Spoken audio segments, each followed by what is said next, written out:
Assalamualaikum warahmatullahi wabarakatuh. Kembali lagi pada pelajaran prakarya. Kita kali ini masuk ke bab 2 kerajinan tekstil oleh Ibu Rani. Setelah mempelajari bab ini, diharapkan siswa mampu yang pertama menyatakan pendapat tentang keragaman karya kerajinan tekstil sebagai ungkapan rasa bangga sebagai wujud rasa syukur kepada Tuhan dan bangsa. 2. Memahami prinsip, jenis, sifat dari karakteristik kerajinan tekstil berdasarkan rasa ingin tahu dan peduli lingkungan.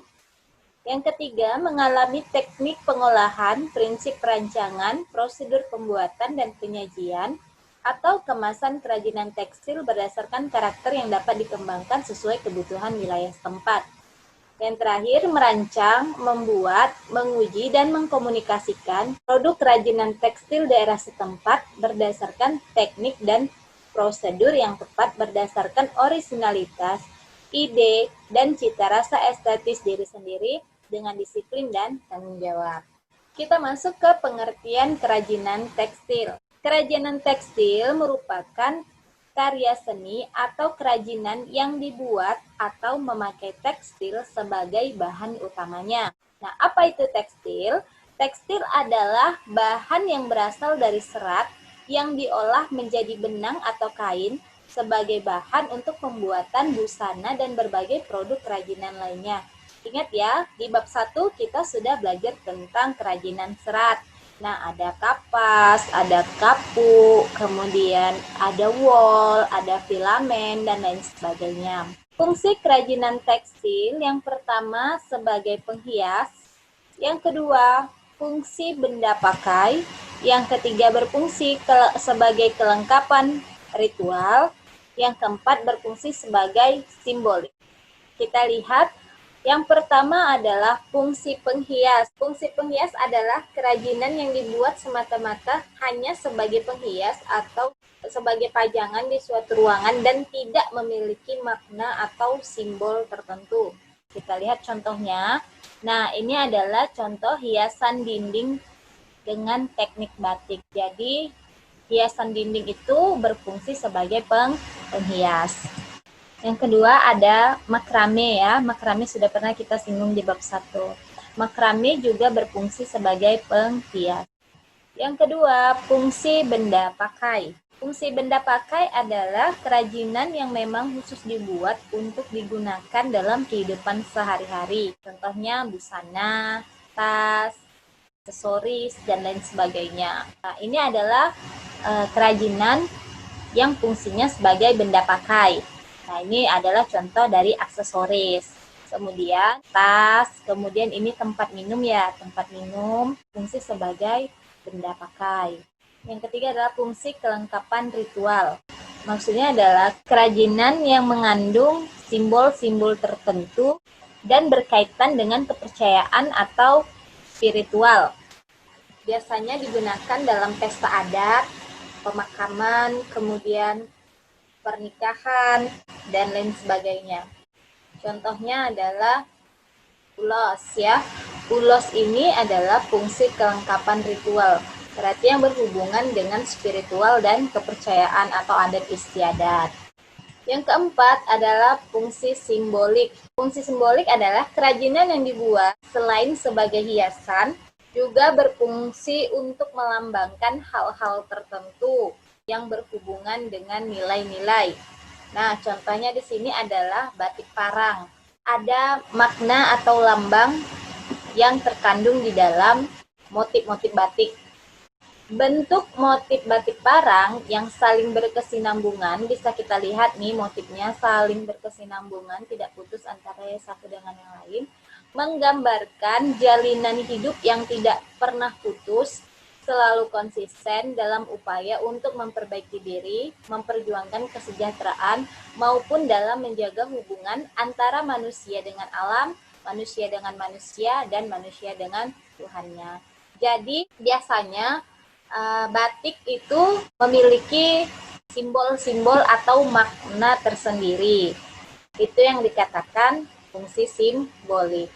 Jadi tidak hanya sebagai hiasan, biasanya kerajinan juga memiliki makna filosofis tersendiri. Lanjut tentang prinsip kerajinan fungsi hias dan fungsi pakai. Ada 4 prinsip kerajinan fungsi hias dan fungsi pakai. Yang pertama, keunikan bahan kerajinan. Yang kedua, keterampilan tangan. Yang ketiga, unsur estetik. Yang keempat adalah unsur hiasan atau biasa disebut dengan ornamen. Kita bahas satu persatu. Yang pertama, keunikan bahan kerajinan. Biasanya bahan dasar yang digunakan untuk membuat kerajinan yang pertama bisa dari bahan alam seperti rotan, bambu, serat pelepah pisang, serat pandan berduri seperti yang kita bahas di bab 1, enceng gondok dan lain sebagainya. Kemudian bisa juga dari bahan buatan. Bahan buatan itu bisa diambil dari sabun, lipstik, lilin, kaca dan lain sebagainya. Bisa juga dari bahan limbah organik seperti kuning telur, cangkang kerang, kemudian sisik ikan, tulang, dan lain sebagainya. Dan yang terakhir, bahan limbah anorganik seperti plastik, botol atau kaleng minuman, bola lampu, kabel, dan lain-lain. Jadi, keempat bahan dasar ini bisa digunakan sebagai bahan kerajinan tangan dan pastinya akan memiliki daya jual jika diolah dengan baik. Yang kedua, keterampilan tangan. Keterampilan tangan dapat menciptakan nilai seni yang lebih baik dibandingkan dengan teknologi. Teknologi hanya sebagai pendekatan yang membuat pekerjaan menjadi lebih efisien, namun nilai seni lebih pada keterampilan tangan. Maksudnya di sini adalah keterampilan yang menggunakan tangan biasanya jauh lebih tinggi nilainya ketimbang menggunakan mesin atau alat bantu yang lain. Hanya saja mesin atau alat teknologi yang lain digunakan agar pekerjaan itu lebih cepat atau lebih menghemat waktu. Namun nilai seni yang tinggi terdapat pada keterampilan tangan itu sendiri. Di sini ada contoh batik cap dengan membatik dengan tangan. Nah, kita bandingkan bahwa batik cap ini mempermudah kita atau menghemat waktu dalam pengerjaannya. Namun, nilai yang lebih tinggi tetap pada membatik dengan tangan. Daya jualnya juga lebih mahal membatik dengan tangan ketimbang batik cap atau batik print ya. Nah, makanya kalau ada yang ini kenapa batiknya lebih murah, kenapa ini batiknya lebih mahal? Karena mungkin dari proses pembuatannya. Kalau yang menggunakan tangan akan lebih mahal harganya ketimbang yang menggunakan teknologi atau alat bantu. Yang ketiga adalah unsur estetik atau unsur keindahan. Nilai estetik atau nilai keindahan dalam sebuah karya kerajinan fungsi hias maupun fungsi pakai bisa dilihat dari segi bentuknya, warnanya, ataupun komposisinya. Kita lihat dari segi bentuk ada dua jenis. Yang pertama produk 3 dimensi dengan produk 2 dimensi. Produk 3 dimensi adalah produk yang memiliki volume atau isi, sedangkan produk 2 dimensi tidak memiliki volume atau isi. Bisa kita lihat contoh dari produk 3 dimensi adalah tas, berarti yaitu fungsi pakai. Sedangkan produk 2 dimensi di sini adalah motif batik pada kain batik ataupun hiasan dinding dengan teknik batik, yaitu di sini fungsi hias. Bisa ya dibedakan antara produk dengan 3 dimensi dengan produk 2 dimensi, sudah jelas perbedaannya. Selanjutnya, yang keempat adalah unsur hiasan atau ornamen. Unsur hiasan adalah unsur dekorasi yang dibuat dengan berbagai cara, bisa itu dilukis, diukir, maupun dicetak, dengan maksud memperindah karya seni tersebut. Kita lihat, cara atau teknik penerapan unsur hiasan ada dua cara. Yang pertama dengan hiasan permukaan atau dekoratif teknik, yang kedua dengan hiasan terstruktur atau struktur teknik. Hiasan permukaan adalah hiasan yang diberikan setelah produk itu jadi. Ini contohnya sulaman pada jilbab misalnya. Jadi produknya itu sudah jadi, baru diberikan hiasan. Itu namanya hiasan permukaan. Sedangkan hiasan terstruktur itu adalah hiasan yang dibentuk dari awal sehingga hiasan tersebut menyatu pada produk itu sendiri. Misalnya ini, contohnya adalah tas. Pasti kamu pernah ya lihat tas yang dirajut. Tas yang dirajut itu dibentuk sedemikian rupa sehingga membentuk hiasan dari awal. Nah, jadi hiasannya itu menyatu dengan produk itu sendiri. Sedangkan kalau hiasan permukaan itu produknya sudah ada baru diberi hiasan. Jadi bisa ya dibedakan. Selanjutnya adalah proses produksi kerajinan tekstil.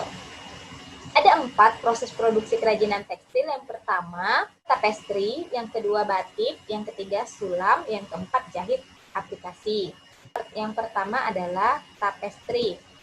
Sudah kita bahas di bab pertama, yaitu adalah dengan teknik tenun. Contohnya, bisa kita lihat ada topi, kemudian bisa juga shawl, kemudian bisa juga hiasan dinding, ya, hiasan dinding. Berarti yang sebelah kiri adalah fungsi pakai, sedangkan yang di sebelah kanan adalah fungsi hias. Nah, ini adalah bentuk-bentuk dari tapestry. Selanjutnya yang kedua, batik. Biasanya kalau batik itu identik dengan Jawa. Batik ada 2 jenis. Yang pertama ada batik pedalaman atau batik klasik. Nah, batik klasik ini dikembangkan dan digunakan di lingkungan keraton. Karena dia dikembangkan di lingkungan keraton, maka baik itu warnanya maupun itu bentuknya sangat teratur. Sedangkan yang kedua adalah batik pesisir, yaitu batik yang berkembang di luar keraton. Nah, jadi batik pesisir ini baik bentuknya maupun warna ini itu jauh lebih bebas karena sudah dipengaruhi oleh budaya asing India dan Cina. Kita lihat ya bentuk perbedaan batik pedalaman dengan batik pesisir supaya lebih jelas. Nah, lihat batik pedalaman atau batik klasik ini bentuknya seperti ini. Ini ada batik parang, ada batik ini. Jadi kalau batik pedalaman itu atau batik klasik, karena digunakan di lingkungan keraton, warna-warnanya itu hanya sebatas seperti warna hitam, warna soga atau warna coklat, dan warna biru tua. Sedangkan kalau batik pesisir itu, Ibu katakan tadi dia lebih bebas, baik itu dari segi warnanya maupun dari segi motifnya. Ini dia. Jadi batik pesisir. Jadi kalau kamu melihat batik dengan warna yang cerah, kemudian dengan warna yang di luar warna coklat, warna hitam, nah itu adalah batik pesisir. Oke, bisa ya dibedakan antara batik pesisir dengan batik pedalaman. Yang ketiga adalah sulam atau yang disebut dengan bordir. Biasanya kalau untuk pemula kita harus tahu jenis-jenis tusuk dasar dari sulam atau bordir. Jadi ada 8 jenis-jenis tusuk dasar dalam sulam atau bordir. Yang pertama adalah tusuk jelujur. Ini bentuknya seperti ini. Kemudian tusuk tikam jejak. Nah, bentuknya bertali-tali menyambung. Kemudian tusuk silang. Bentuknya bisa kalian lihat. Tusuk flanel, tusuk veston, kemudian tusuk rantai. Tusuk rantai bentuknya seperti kapal. Kemudian tusuk melekat benang, ini lihat dia menggunakan 2 benang di sini, ada warna merah dengan warna biru. Dan yang terakhir adalah tusuk batang. Yang keempat adalah jahit aplikasi. Jahit aplikasi adalah teknik menghias permukaan kain dengan cara menempelkan guntingan kain pada kain yang berbeda warna dengan dasar kain. Selanjutnya diselesaikan dengan jahit tangan, teknik sulam yang menggunakan tusuk hias veston. Kita lihat ya bagaimana contoh dari jahit aplikasi ini. Nah, jahit aplikasi itu dia menempelkan kain yang berbeda warna dengan warna dasarnya. Nih, dan disatukan dijahit tangan dengan teknik tusuk veston tadi. Bagaimana tusuk veston tadi? Ini dia bentuknya tusuk veston. Pernah kan kalian lihat seperti ini cara menjahitnya? Ini namanya tusuk veston. Ini dia bentuk tusuk veston itu seperti ini. Sampai di sini paham ya tentang kerajinan tekstil. Jika masih ada yang kurang jelas, kalian bisa membaca di buku kalian bab 2 tentang kerajinan tekstil. Sampai di sini saja penjelasan dari Ibu. Assalamualaikum warahmatullahi wabarakatuh.